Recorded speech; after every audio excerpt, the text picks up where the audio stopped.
దేశవ్యాప్తంగా కరోనా కేసులు పెరుగుతుండడం తీవ్ర కలకలం రేపుతుంది. ఈ క్రమంలో ఆంధ్రప్రదేశ్లో కరోనా పాజిటివ్ కేసులు నమోదు కావడం భయాందోళనలకు కారణమవుతుంది. ఇటీవల రాష్ట్రంలో పాజిటివ్ కేసులు వెలుగు చూసిన నేపథ్యంలో ప్రభుత్వం అప్రమత్తమైంది.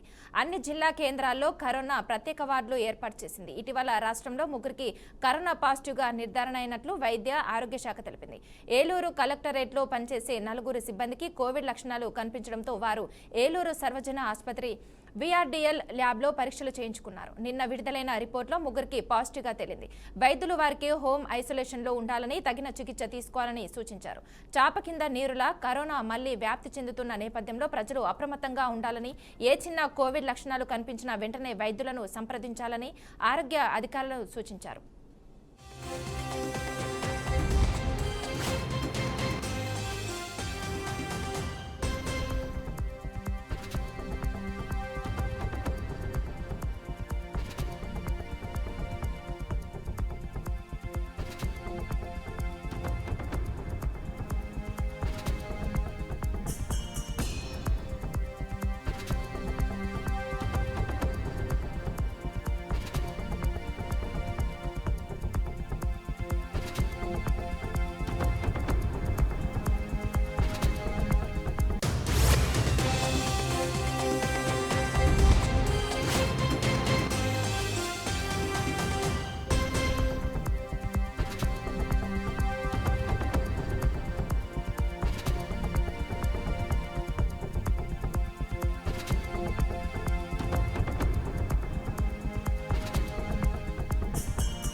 దేశవ్యాప్తంగా కరోనా కేసులు పెరుగుతుండడం తీవ్ర కలకలం రేపుతుంది. ఈ క్రమంలో ఆంధ్రప్రదేశ్ కరోనా పాజిటివ్ కేసులు నమోదు కావడం భయాందోళనకు కారణమవుతుంది. ఇటీవల రాష్ట్రంలో పాజిటివ్ కేసులు వెలుగు చూసిన నేపథ్యంలో ప్రభుత్వం అప్రమత్తమైంది. ఇక ఇదే అంశంపై మరింత సమాచారం మా ప్రతినిధి వీరబ్రహ్మం అందిస్తారు. వీరబ్రహ్మం, చెప్పండి. మానస, ఇటు ప్రపంచ మహమ్మారి అయినటువంటి కరోనా వైరస్ అయితే 3వ దఫా అయితే స్లోగా స్ప్రెడ్ అవుతున్నటువంటి పరిస్థితి కనిపిస్తుంది. మొదటగా ఏదైతే మన పక్కన ఉన్నటువంటి కేరళ రాష్ట్రం ఉందో, కేరళ రాష్ట్రంలో మొదటి కేసు నమోదైంది. ఆ తర్వాత తమిళనాడు, ఆ తర్వాత కర్ణాటక, మహారాష్ట్ర ఇలాగా వెళ్తూ ఉన్నటువంటి నేపథ్యంలో ఇటు ఆంధ్రప్రదేశ్ సంబంధించి కూడా కరోనా కేసులు అయితే రోజు రోజుకి పెరుగుతున్నటువంటి పరిస్థితి. తాజాగా మనం చూసుకున్నట్లయితే గత 10 రోజుల క్రితం తణుకు ప్రాంతానికి సంబంధించి ఒక వ్యక్తి కరోనా పాజిటివ్ వచ్చింది. ఆ తర్వాత ఏలూరులో ఒక ఇద్దరు దంపతులు, వృద్ధాప్యంలో ఉన్నటువంటి ఇద్దరు దంపతులకు సంబంధించి కరోనా సంబంధించినటువంటి సిమ్టమ్స్ ఉంటూ వారిని వైద్య పరీక్షలు చేయగా ఈ కరోనా పాజిటివ్ గా గుర్తించడం జరిగింది. వీరిద్దరిని కూడా విజయవాడ ఆసుపత్రిలో పెట్టడం జరిగింది. తాజాగా చూసుకుంటే నిన్న జరిగినటువంటి ఏదైతే ఈ కరోనా లక్షణాలతో బాధపడుతున్నటువంటి ఏలూరుకు సంబంధించినటువంటి కలెక్టరేట్లో పనిచేస్తున్నటువంటి 4 వ్యక్తులు కరోనా టెస్టులు చేసినటువంటి నేపథ్యంలో ఆ 4లో 3కైతే కరోనాకు సంబంధించిన పాజిటివ్ గా నిర్ధారణ చేసినటువంటి పరిస్థితి. ఇలా చూసుకుంటే వెళ్తే ఇటు ఉమ్మడి పశ్చిమ గోదావరి జిల్లా వ్యాప్తంగా చూసినట్లయితే సుమారుగా 6కైతే ఇప్పటికీ కరోనా పాజిటివ్ సంబంధించిన కేసులు నమోదైనట్టుగా ఇటు వైద్య అధికారులు వెల్లడించడం జరిగింది. మొత్తానికి చూసుకుంటే ఏదైతే కరోనా వైరస్ ఉందో ఈ వైరస్ సంబంధించి ప్రజలు అప్రమత్తంగా ఉండాలి, జాగ్రత్తలు తీసుకోవాలని ఇప్పటికే వైద్య ఆరోగ్య శాఖ అధికారులు అయితే చెప్పడం జరిగింది.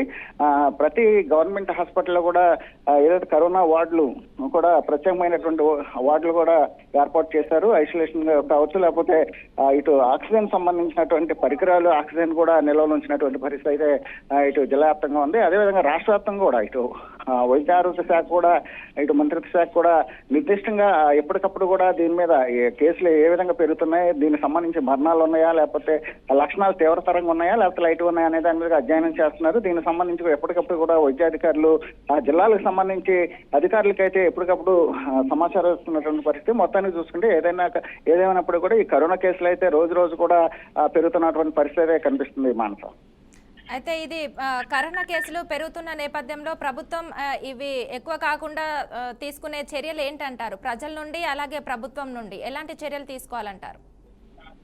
ఇప్పటికే ఇటు వైద్య ఆరోగ్య శాఖ చూసుకున్నట్లయితే కేంద్ర ప్రభుత్వం నుంచి కూడా నిర్దిష్టమైనటువంటి ఆదేశాలు అయితే ఇవ్వడం జరిగింది.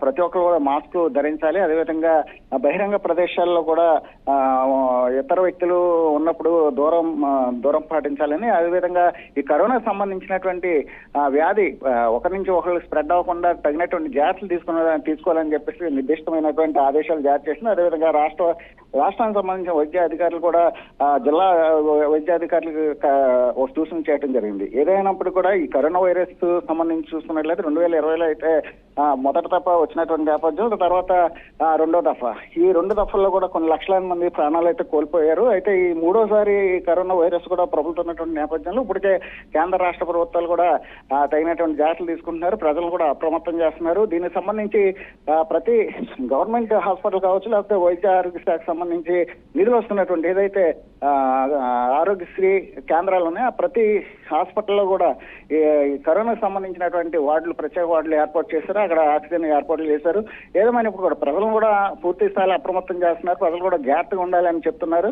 ఎవరికైనా సరే ప్రాథమికంగా ఇటు జ్వరం కావచ్చు, లేకపోతే గొంతు నొప్పి కావచ్చు, ఈ కరోనా సంబంధించిన సిమ్టమ్స్ ఉన్నప్పుడు ఎవరైనా సరే ఇమీడియట్ గా వ్యాధి స్ప్రెడ్ అవ్వకుండా ముందుగానే టెస్ట్ చేయించుకుని దానికి సంబంధించినటువంటి హోమ్ ఐసోలేషన్ కావచ్చు, లేకపోతే ఆ వ్యాధి తీవ్రతను బట్టి హాస్పిటల్లో జాయిన్ అవ్వాలని ఇప్పుడు వైద్య అధికారులు చెప్తున్నారు. మనస ఓకే, థ్యాంక్ యూ వీరబ్రహ్మం.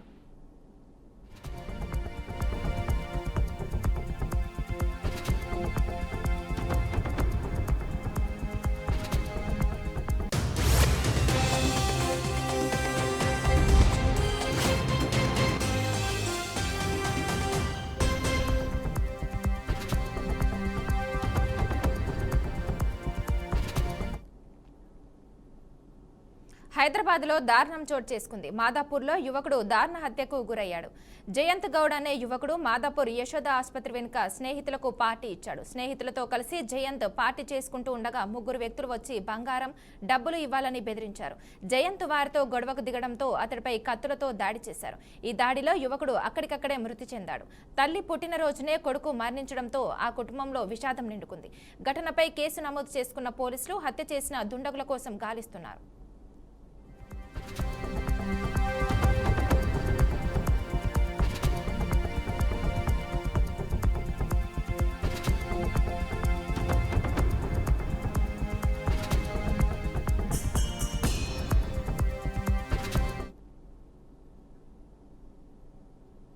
మాజీ మంత్రి హరీష్ రావు పీసీసీ అధ్యక్షుడు మహేష్ కుమార్ గౌడ్పై ఎక్స్ వేదికగా మండిపడ్డారు.